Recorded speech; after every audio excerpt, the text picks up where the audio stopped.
অনেক সময় এমন মামলা আসে যে মামলা আসলে রাজনৈতিক হয়রানিমূলক না, এবং অনেকভাবে নাম ঢুকে যায়। বিগত সরকারের আমলে দায়ের হয়নি ৭,১৮৪ রাজনৈতিক হয়রানিমূলক মামলা প্রত্যাহারের সুপারিশ করছে আইন মন্ত্রণালয়। আজিয়ে এপ্রিলের ১৩ তারিখ রবিবার সচিবালয়ের সমসাময়িক বিষয়ের এক সংবাদ সম্মেলনত এ তথ্য জানাই আইন উপদেষ্টা অধ্যাপক আসিফ নজরুল। রাজনৈতিকভাবে হয়রানিমূলক যে মামলা হয়েছে ফ্যাসিস্ট সরকারের আমলে, তার মধ্যে এ পর্যন্ত ৭,১৮৪টি মামলা আইন মন্ত্রণালয় থেকে প্রত্যাহারের সুপারিশ করা হয়েছে।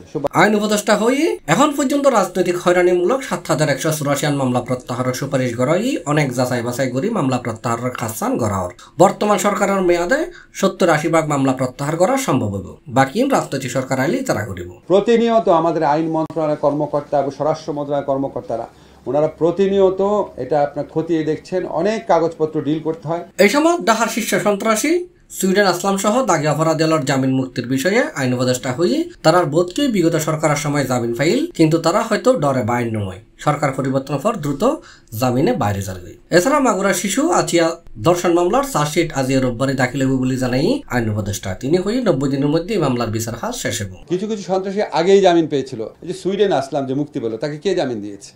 সে তো অনেক আগে জামিন পাওয়া ছিল। জামিন পাওয়ার পর সে জেল থেকে বের হয়নি, হয়তো মৃত্যুর ভয়ে বা ক্রস ফায়ার হওয়ার ভয়ে। সন্ত্রাসী যারা জামিন পেয়েছে তারা কে আগের আমলে জামিন পেয়েছিল, বর্তমান সরকারের আমলে বের হয়েছে, তার অধিকার বের হওয়া, এত কিছু করার নাই। C+ TV, Chittagong.